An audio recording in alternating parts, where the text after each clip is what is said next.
Guys, this is Crafty Cat. Welcome back to my channel and welcome if you're new. So, we are here with another book haul from the Friends of the Library bookstore, which is a secondhand bookstore in the basement of our library. And I love going there. Now this is the first haul. I did another video of books that I just bought today. But I have all of these books that I bought a couple weeks ago that I haven't had a chance to do a video on yet. So I thought, you know what? I'm going to go get them and do the video today. And we'll just do like a complete book haul day today. So you guys, what happened was my dad had to have cataract surgery and he couldn't drive. So I drove him to the hospital and they did one eye at a time. So last month they did the first eye. It went well. They did the right side, like his right eye. Worked perfectly. I stayed with him for like the 4 hours at the hospital while he had the surgery. And then I brought him home and then he couldn't drive for a week until he had his post-op appointment with the doctor to make sure everything went well. And thankfully it did. So while he was at that post-op interview, and this was already last month, maybe 3 weeks ago now, I went to the Friends of the Library to see if they had any art books. And they did. And these are them.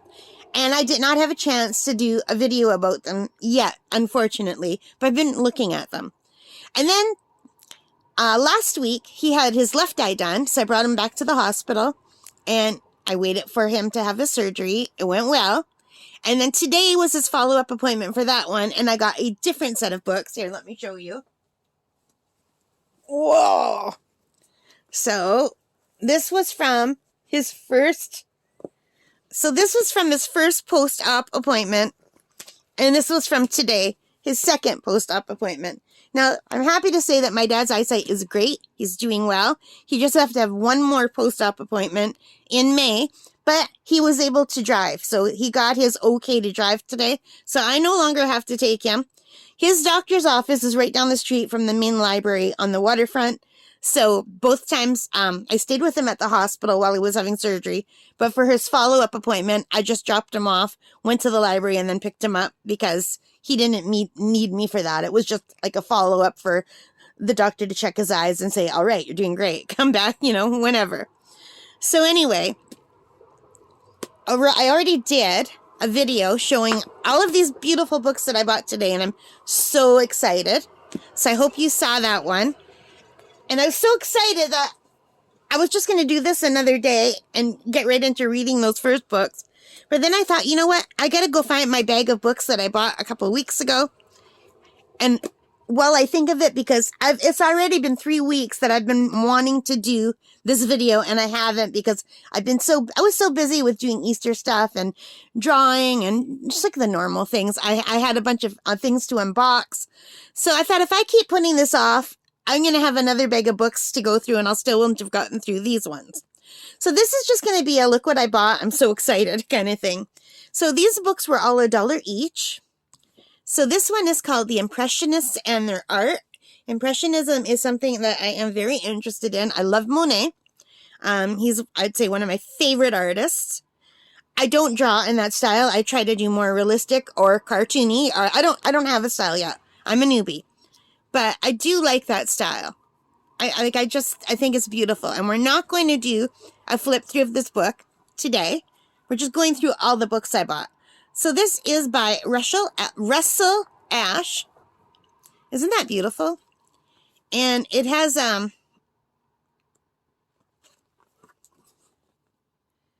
it talks about all the different ages of Impressionism. And let me just open to a random page. And this is by, oh God, I have French. Jeu de Paume, Paris. Monet. This is Monet's domestic life during his settled period. And I really love Monet. The ones that, of course, that I think of the most when I think of Monet are the water lilies. It's so funny because I spend so much time at a beaver pond now, and we have water lilies, but our water lilies are much different than his. But then I'm thinking, are they? Are they really? Because I'm just looking at realistic water lilies, and maybe he would look at them and paint them the way he already did. But, like, shouldn't that be an easy way to paint? you just like make little blobs for trees and little blobs for flowers. Well, the figures would be hard. But it's like your brain looks at all these blobs and puts them together and says, yeah, those are flowers in a field. Those blobs back there, they're trees. Like your brain puts it all together. And these are beautiful. So, Field of Poppies. Yeah. So I'm really excited about this. And I probably will do a flip through of this book because I am so excited about it. But let me know if this is one of the ones you would like to do a flip through of. Me to do a flip through of. And if not, let me know which one you would like to see. All right. So that was number 1. And these are not in any particular order. They're in order of size because I like to put the bigger ones at the bottom, but these are all pretty big, so it probably didn't work out that way. This one is called Through the Garden Gate, Quilters and Their Gardens. And I bought this for the colors and the pictures because I thought, wow, what a great way to pick a palette. Like the purples and the greens, just super cool. I don't quilt. I'm not good at sewing, but I thought this was beautiful. So I don't know if you guys like quilting. If there's anyone who likes quilting out there who would like me to do a flip through of this book, let me know. And I just want to show you how beautiful the garden pictures are. So this is a really gorgeous book. And if I'm wanting to paint something with long leaves, this is my reference right here. Now, like I said, I take thousands and thousands of pictures. And yes, I can make them big and put them on my laptop and make them big so I can see them better. But sometimes when I'm painting, I don't have access to my laptop because I'm in the other room. Well, always when I'm painting, unless I'm painting on my iPad. So I don't have access to it. So I wanted books. So, you know, I could be closer. But, like, look at that, how beautiful that is. So I basically got this for the pretty, pretty pictures. And if you're interested in quilting, there's also quilting patterns. But I didn't buy it for the patterns. I bought it for all the garden pictures that they got inspiration out of to make their quilts, which is an amazing form of art in and of itself. So let me know if you would like to see a flip through of this one. And I was super excited to find this. This is the complete book of decorative painting. So toll painting is what it was called when I was young. And look how thick this book is. And this is by Tara Lee. And look how nice. So I tried toll painting years ago when I was a teenager. And I was not very good at it. But I tried it just from library books. I never had like a class or anything. But I never had the right supplies or anything. When I was young, I didn't have the right papers or pens or paints or nothing. Now I have access to getting the right stuff, which is great. And she has been active in the decorative painting industry since 1995. And I really like this because it's very folk arty to me. And it really was really big when I was growing up. I mean, almost everybody had trays with folk art on it, like toll painting on it. And it's something I always wanted to do. And it looks like someone signed this book. Now, whether it was the author or not, I don't know. The author's Tara Lee. Does that look like it could be Tara Lee? It's signed. Someone signed it. And let's just open it to, oh, well, that's a boring page. That's a boring page. Let's try to find a good page where it's showing you painting. Here. So it's showing you how to paint a rose. And how to paint these kind of petals. And I know I can see all of this online. But sometimes it's nice to have a book. And how to make your own stroke work designs. I'm dying to do a flip through of this whole book, can you tell? But anyway, I won't. But if you want to see a flip through, let me know. And I probably will come back and do flip throughs of some of these books anyway. But if you do see one that you would really like, please let me know the title or the subject. And this is another reference book that I got. Country Flowers and Gardens. Growing and using flowers, herbs, and vegetables. And my dad actually might like to look at this book. And here's the back. A tea garden of peppermint, bee balm, and chamomile. Doesn't that sound lovely? A vegetable garden of snap, beans, and juicy tomatoes. A fragrant garden of, I'm just going to say flowers. Plus a garden of perennial borders, wildflowers, and for butterflies, birds, and patios. So yeah. So I love the idea of a tea garden. Now, I have lemon balm. I planted some lemon balm in my dad's flower garden, and he's very mad because the lemon balm went from a tiny little sprig to taking over the garden. But it really smells nice. It does smell lovely, and the bees and the butterflies love it. But I wanted to plant some chamomile to make my own tea. Maybe I'll do that this year. And my dad does a vegetable garden all the time. He's already started planting. He already dug up, because we've been having weirdly warm weather for Northern Ontario, Canada. He's already planted his lettuce and several other things that you can plant when it's still cold. So this is the first book that we got that was canceled from our library. All the other books were, I guess, donated. And it's just got really pretty flowers and like a lot of different images in it. And I guess when I got it as a reference to see things close up without having to go to my computer. And it talks about all the different kinds of flowers. This is one I wasn't sure if I was going to get or not, but there were enough flowers pictures in here that I thought, yeah, I mean, I would love to paint that. That's beautiful. My neighbor had a whole yard full of these oriental poppy blossoms. The big red ones. Oh, her yard was beautiful. She was my neighbor well, she's probably still there. I sold my house. Her name was Anne. She had a beautiful garden. And then I have In Full Bloom. This is another reference book with flower pictures.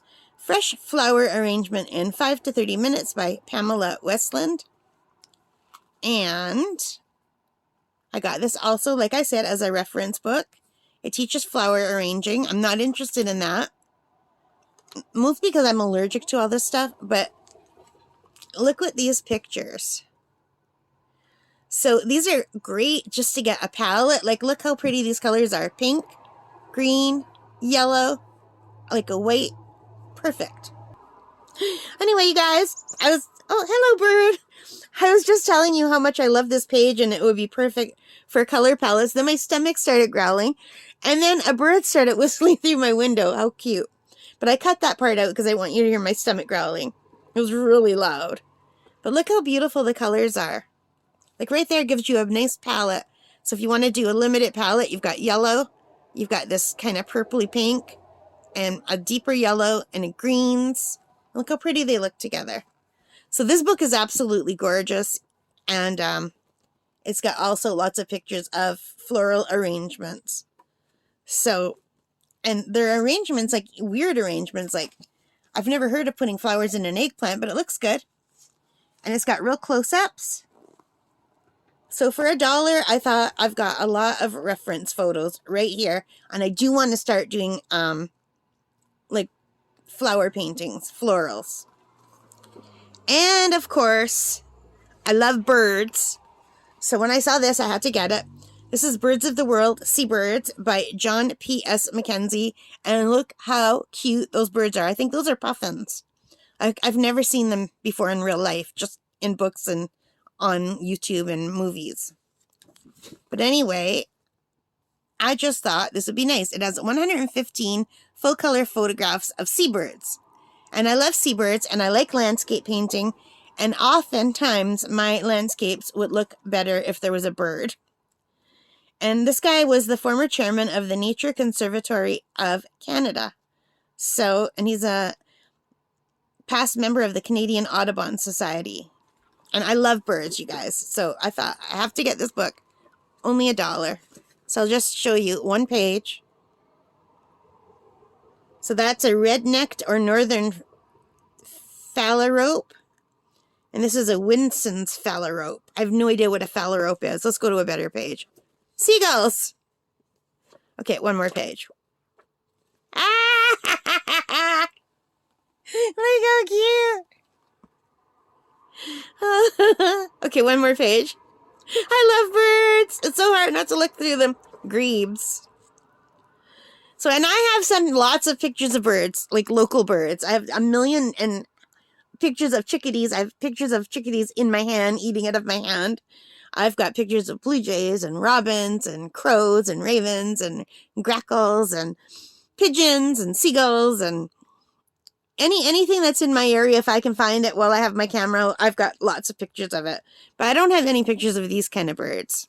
And also, I don't have any pictures of hummingbirds. We have a lot of hummingbirds. I see them every day at camp. I am not fast enough to get a picture of a hummingbird. Maybe this year. I cannot get a picture of a hummingbird. I have a picture of a hummingbird moth, but the hummingbirds are too fast for me. So this shows you all the different beautiful jewel tone hummingbirds that there are. And it was like regular $24.95, and I got this book for $1. So, you know, how can you like pass that up? And here are the photographers who are responsible for the photos, and here's for illustrations. And let me find a good picture. Look at these pictures. How beautiful. So these are gorgeous reference photos, right? Like, I want to paint that right there. And doesn't it look like this flower is just like right on her throat? Or his throat? It's got to be a male, because the males are always prettier. It's so gorgeous. So this is another reference. I'll show you one more page, because look how beautiful that is. And yes, I know I can go online and see millions of pictures of beautiful hummingbirds, but now I have them. And I love books, and it's very hard for me to not buy books when I see books for $1 each. I jokingly told the lady, I said, I feel like getting a giant truck and just hauling the whole, like, a section, all these sections. I wanted to take the paintings, the art section, the craft section, and the bird and nature section all home with me. So I don't buy my fiction books anymore unless I'm going to camp. I'll buy those for camp. But I buy my nonfiction books. All the rest I read on Kindle. I find my eyesight is not good enough to read everything else on Kindle. So let's see. Flowers, flowers, flowers, crafts, painting. So all of these are flowers and birds except for these two, which are painting, but it's more craftsy painting and artistic painting. So that is it for that haul. I thought that was a really great haul. I was really excited to look at all of these books. I think they're beautiful. Anyway, thank you for spending time with me today. I hope you enjoyed this. If you did, please give me a thumbs up, hit that like button, hit the subscribe, hit the notification bell, all of those good things that help me as a channel. And let me know in the comments which ones you like the best and which book you would like me to see to do an individual video on, where I flip through the book and we look at it together. All right? All right, guys. Again, thank you and take care. And did I say like and subscribe? I did, right? Did I? Like, subscribe, all of those good things. Oh my gosh, my memory is so bad. All right, guys. Take care. Stay safe, and happy crafting, happy shopping, happy reading. Have a really great day, whatever you're doing today. Bye-bye.